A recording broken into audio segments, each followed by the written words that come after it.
Hey, this is Bert, and today I'm going to compare the new Vintage Collection Count Dooku Vintage Collection number 307 figure to previous versions of Count Dooku that Hasbro has made, and also to various different shots from the movie to see how accurate he is. No Skill Customs. Alright, so this was originally just going to be a quick unboxing and review of the Vintage Collection Count Dooku, but I hijacked it and I decided to make it into a custom figure. You'll find out more at the end. But the rest of it's just a normal review, and then at the end you'll see what I had to do to make it perfect. Now, I haven't purchased every Dooku that's been made. The three that I happen to own, they all have actually really decent faces already. So this was a real tough job for them to actually outdo what they've already made. Because I actually think, even going back all the way to 2002, Count Dooku has just always been made well. And I think this figure's no different. As you might have known, they went with a fabric cape. Not the first time they've done that, but it's much improved. The Revenge of the Sith one had a fabric cape, but it doesn't quite ever like fit over his shoulders right. It just something in how they sewed it doesn't really work well. But this one really fits snugly right over his shoulders. It's very straight the way it hangs, but I think that's okay. I think Count Dooku is the sort of person that would have all his clothing pressed and ironed. So I don't think it necessarily needs to have that many wrinkles. In fact, I think one of the flaws in some of the other older Count Dooku figures is that their shirts all have wrinkles across them, and I don't really see him looking like that in the movie. So I think that's something that they've also improved with. The cape, making it fabric though, does sacrifice some accuracy. He's kind of got this bumpy texture on his shoulders in the movie itself that they couldn't replicate in fabric.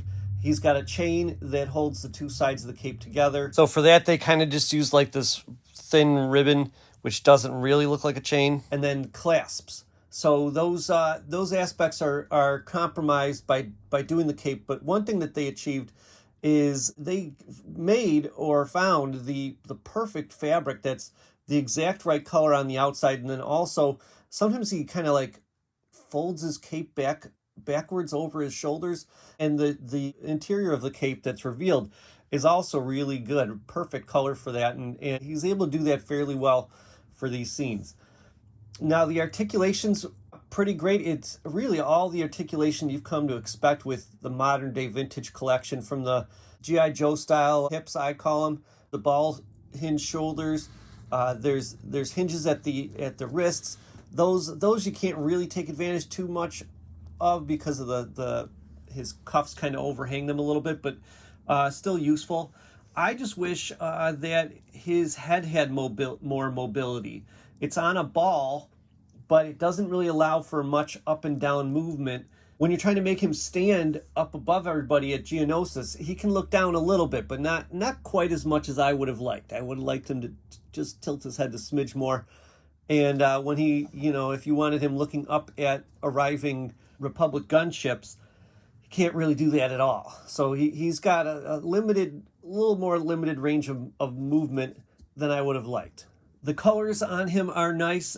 They went a little less purple, a little bit more brown. It's so, I'm talking so insignificant that it doesn't even show up on camera. But when you compare him to the other various versions of Count Dooku, the other ones, the outfit is just a smidge more purple than this one here.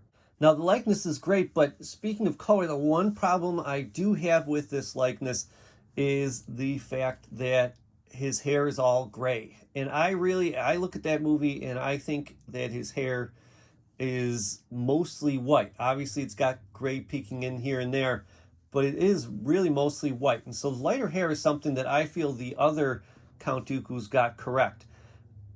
But this one, and I think it actually hurts the likeness on this one just a little bit by having his hair be entirely gray. The details on his lightsaber are extra crisp. I had a little tough time getting his hilt on, but I can't really explain why. I think I was just going at it the wrong angle. It goes on there fairly easily, and it looks great and stays put. They have like that extra little red button painted on that I don't see on my other Count Dooku lightsabers.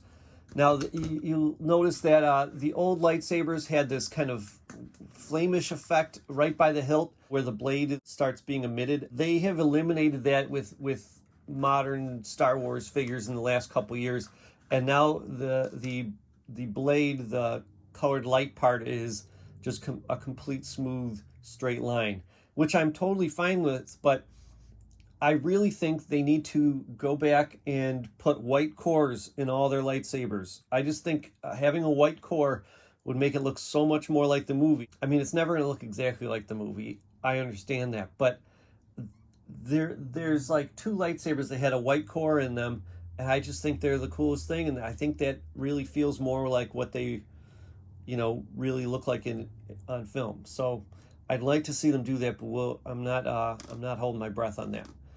But overall, this is just a tremendous figure. Worthy of recognition in the archives of the Jedi Order. And you'd think that I'd be able to go without customizing it, but I couldn't. And that gray hair was bugging me, so I went right away and I painted it. I just took the teensiest little brush that I had and tried just kind of dry brushing. I mostly actually kind of gave up on the dry brushing just because the area is so small, and I just kind of painted like little tiny lines with the tiniest brush that I had. And then if I thought that they went on too white, I just kind of stamped them out a little bit with my fingertip. I left his soul patch and his mustache gray. Now in the movie, you'll see that his eyebrows are not dark brown. They've made them dark brown here. They're really actually dark gray. And I thought about repainting them, but to me, it reads correctly as it is, and they're painted well enough that I didn't want to take the risk. You might have noticed in some of those shots where I was trying to show you his hair that I actually also couldn't stand it, and I had to customize that cape. So what I did was, I don't know if this has ever happened to you, I buy bins of boxes of toys all the time, and sometimes there's like a random necklace in there. And so I took one of those random necklaces, the one with the smallest chains I could find, and I chopped the chains with a wire cutter, and I super glued them to the existing like ribbon thing. Now I taped down my cape so that it would kind of stay in place while I was doing this whole little operation. And I gotta tell you, if you're gonna tape down the cape, I think that makes sense, but don't go over top of like the edges, because when I pulled off the tape, it frayed all the edges, and I was mortified. So I had to recut the edges, and it was really nerve-wracking. I went then and I glued down some clasps, and these clasps were from the Clone Wars cartoon Count Dooku figure. This, I think, was the second one they made. And the really cool feature about that is he had this cape that had the clasp, the chain, and then another clasp, of course, on the other side. But the chain was a little bit too long, so I cut the chain off, so I just had the clasps. And what's cool about them is they just pop right out of the cape. Like there's this little tan piece. If you pop that off, you end up with a separated clasp piece. But the clasp has a little nub that holds the tan piece on. So I chopped that nub off, and I just glued it on either side. So that's it. I hope you guys enjoyed this little review and comparison of shots from the movie to the new vintage collection figure, and the comparison of the vintage collection figure to the old ones.